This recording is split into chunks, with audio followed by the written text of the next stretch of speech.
को नमस्कार बेटा। आज मैं इस वीडियो में आपको कुछ सर्वनाम शब्द रूप बताऊंगी जो आपके एग्ज़ाम के लिए इम्पोर्टेंट हैं और कुछ आपको अव्यय के बारे में भी समझाऊंगी।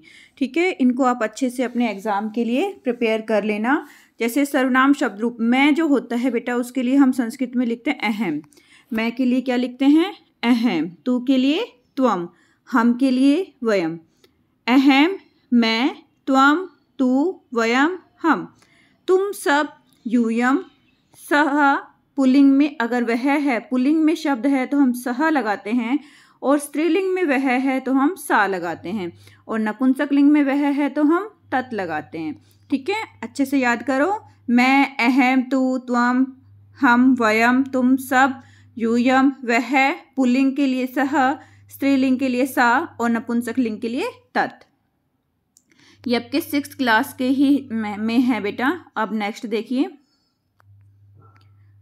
ये किम शब्द रूप से लिया गया है। ठीक है, कौन। अगर हम किसी में जब पर्सन का निर्माण करते हैं और कौन हमारा आता है तो हम क्या लगाते हैं? कह। पर्सन के निर्माण में कौन के लिए हम क्या यूज करते हैं? कह। ठीक है, कौन स्त्रीलिंग है तो का। वे सब पुल्लिंग के लिए हम ते यूज करते हैं, स्त्रीलिंग के लिए तह यूज करते हैं। ये सर्वनाम शब्द हो गए दोनों के दोनों, ते और तह। ठीक है, सर्वनाम ये भी है बेटा, लेकिन ये किम का है। कह और का किम के शब्द रूप में आता है, वो भी सर्वनाम है, लेकिन मोस्टली हम इसका प्रयोग कहाँ करते हैं? इसका प्रयोग हम पर्सन के निर्माण में करते हैं। ठीक है बेटा, ऐसे ही कुत्र का प्रयोग भी हम पर्सन के निर्माण में करते हैं। कहाँ, तत्र, वहाँ, अत्र, यहाँ। कौन, कहा, कौन स्त्रीलिंग के लिए का, ते वे सब, तहा वे सब, स्त्रीलिंग। कुत्र, कहाँ, तत्र, वहाँ, अत्र, यहाँ। ये कुत्र, तत्र और अत्र ये आपके अव्यय शब्द भी हैं। नेक्स्ट है आपका कस्मिन। इसमें सप्तमी विभक्ति लगी हुई है बेटा। कस्मिन और तस्मिन, यस्मिन, सर्वस्मिन, इन सब में क्या कौन सी विभक्ति लगी हुई है? सप्तमी विभक्ति लगी हुई है। ठीक है, ऐसे भी आता है आपके एग्जाम में कि बताओ इसमें कौन सी विभक्ति है, तो आपको बताना पड़ेगा कि इसमें सप्तमी विभक्ति है। अर्थ क्या होता है? कस्मिन किसमें, तस्मिन उसमें, यस्मिन जिसमें, सर्वस्मिन सब में।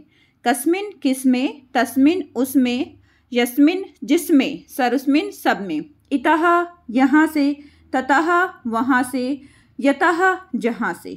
अब जहाँ पर हम से शब्द आता है बेटा, उसमें पंचमी विभक्ति का प्रयोग कर देते हैं। जैसे अभी आपने यहाँ के लिए तत्र पढ़ा था ना, वहाँ के लिए तत्र, यहाँ के लिए अत्र। हमने अभी पढ़ा है यहाँ के लिए अत्र होता है, वहाँ के लिए तत्र होता है। लेकिन जब यहाँ से, वहाँ से, ठीक है, ऐसे कुछ आए जहाँ से, तो हम पंचमी विभक्ति का प्रयोग करते हुए क्या लिखेंगे? इतः, ततः, यतः। क्या करेंगे? इतः, ततः, यतः। इतः यहाँ से, ततः वहाँ से, यतः जहाँ से। बेटा ये बिल्कुल बेसिक बता रही हूँ मैं आपको, ये आपको जरूर आने चाहिए संस्कृत में। ये बिल्कुल बेसिक है आप लोगों के लिए। ठीक है, और इसे बहुत ही हेल्पफुल भी है जब हम पर्सन का निर्माण करते हैं, वाक्य का निर्माण करते हैं, और हम कोई अपना संस्कृत में शब्द बनाने की कोशिश करते हैं, तो हमारे लिए ये शब्द जानना बहुत ही जरूरी है। ठीक है, अव्यय में भी आपका प्रयोग होता है। अब देखो ये भी कहाँ से, कुतः। कहाँ से, कुतः, सब जगह से, सर्वतः। कहाँ से, कुतः, सब जगह से, सर्वतः। अब इन दोनों में भी पंचमी विभक्ति है, कुतः और सर्वतः में। अब देखो यहाँ पर मेरे लिए, तेरे लिए, हमारे लिए, इन सब में चतुर्थी विभक्ति है। तुम्हारे लिए, सबके लिए, इन सब में कौन सी विभक्ति है बेटा? चतुर्थी विभक्ति है। ठीक है, मेरे लिए मह्यम, तेरे लिए तुभ्यम, हमारे लिए अस्मभ्यम, तुम्हारे लिए युष्मभ्यम, सबके लिए सर्वेभ्यम, सबके लिए सर्वेभ्यम। मेरे लिए मह्यम, तेरे लिए तुभ्यम, हमारे लिए अस्मभ्यम, तुम्हारे लिए युष्मभ्यम, सबके लिए सर्वेभ्यम। ठीक है बच्चा, ये अच्छे से आप लोगों को याद करना है बेटा। ये लगा लो कि संस्कृत का बेसिक ही मैं अभी आपको समझा रही हूँ, और ये हमेशा आपके काम आना है। यत्र जहाँ, सर्वत्र सब जगह, एकत्र एक जगह, परत्र दूसरी जगह, बहुत्र बहुत्र बहुत जगह, अद्य आज, हय कल बीता हुआ, पर हय परसों बीता हुआ। ठीक है, अब आपको हय तो पता होता है कि कल, लेकिन परसों के बारे में आप नहीं जानते, तो उसमें क्या लगा देते हैं हम? पर हय। ठीक है, दोबारा से याद करो। यत्र जहाँ, सर्वत्र सब जगह, एकत्र एक जगह, परतत्र दूसरी जगह, बहुतत्र बहुत जगह, अद्य आज, हय बीता हुआ कल, पर हय परसों। ठीक है बच्चा, आ गया होगा समझ में। इनको अपनी नोटबुक में जरूर लिख लेना बेटा। प्रहय नरसों, कहते हैं ना कि परसों नरसों, इस तरह से हम बोलते हैं। तो पर प्रायः कल क्या आ जाएगा बेटा, नरसों से बीता हुआ कल। स्वः आने वाला कल, परस्वः परसों आने वाला, ठीक है। प्रस्वः नरसों आने वाला, ये हमारा फ्यूचर टेंस के लिए यूज होता है। स्वः आने वाला कल, परस्वः परसों आने वाला जो है, और ऐसे ही प्रस्वः नरसों। तद दिने उस दिन, इसको हम संधि विच्छेद कर लेंगे तो तत् अलग हो जाएगा, दिने अलग हो जाएगा। तत् अलग हो जाएगा, दिने अलग हो जाएगा, और मिला देते हैं तो इसको क्या बन जाता है, तद्दिने। तद्दिने उस दिन, कदा कब, यदा जब, तदा तब, अधुना अब, ये सारे हम अव्यय में यूज करते हैं बेटा, ठीक है। कब, जब, तब, अब, ये हम अव्यय में भी यूज करते हैं, प्रयोग करते हैं।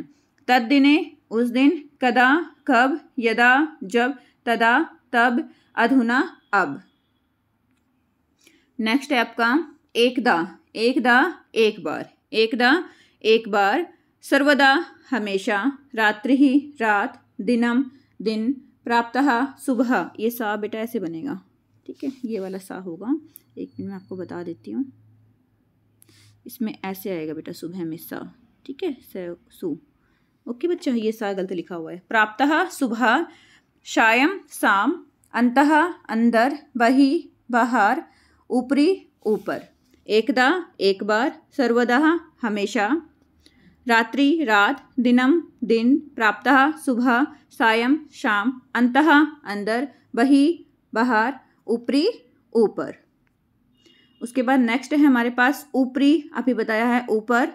अधः नीचे, देखो यहाँ पर अधः लिखा हुआ है, और एक होता है अध्य, उसका मतलब होता है आज, और अधा का मतलब होता है नीचे। इसमें ध्यान रखना बेटा, अध्य आज, अधा नीचे। दक्षिणे दाएं, वामे बाएं, इह इधर, तत्र उधर, मम मेरा, तव तेरा, तस्य उसका।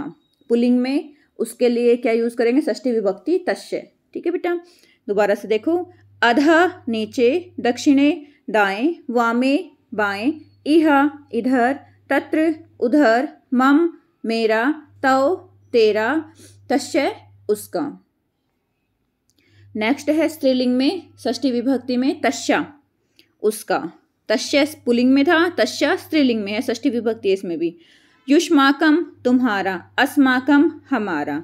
युष्माकम तुम्हारा, अस्माकम हमारा। कस्य किसका, पुल्लिंग के लिए। कस्या स्त्रीलिंग के लिए किसका। तस्य तस्या उसका आता है, और पुल्लिंग और स्त्रीलिंग में तस्य तस्या आता है।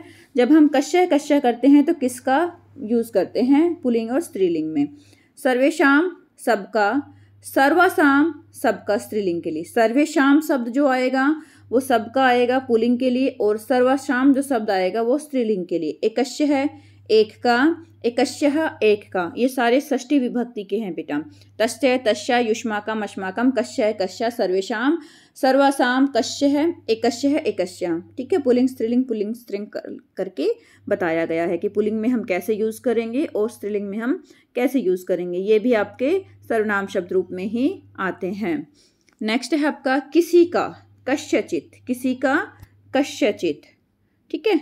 ऐसे ही स्त्रीलिंग का हो गया तो कस्यचित, पुल्लिंग में कस्यचित, स्त्रीलिंग में कस्यचित। मुझको माम, तुमको त्वाम, मुझको माम, तुझको त्वाम। ये हम जब परिवर्तन करते हैं, वाच्य परिवर्तन, कर्तृवाच्य से कर्मवाच्य, तब भी यूज करते हैं।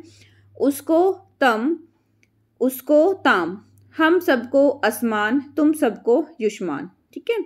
कश्चित किसी का, कस्यचित किसी का, माम मुझको, त्वाम तुझको, तव उसको, ताम उसको, असमान हम सबको, युष्मान तुम सबको। नेक्स्ट है बेटा आपका कति, कितने। ये पर्सन के निर्माण में कति का यूज करते हैं। कति छात्रा सन्ति, कितने छात्र हैं। तो हम कितने के लिए जब भी काउंटिंग होती है ना, जब भी हम संख्यावाचक शब्दों का प्रयोग करते हैं, काउंटिंग का प्रयोग करते हैं, तो कति लगाते हैं। कति कितने। यावत जितना, तावत उतना, यावत जितना, तावत उतना। और ये हमेशा पेयर में आते हैं बेटा, जोड़े में ही आते हैं। जब वाक्य हम देखते हैं तो यावत तावत पेयर में रहते हैं मोस्टली।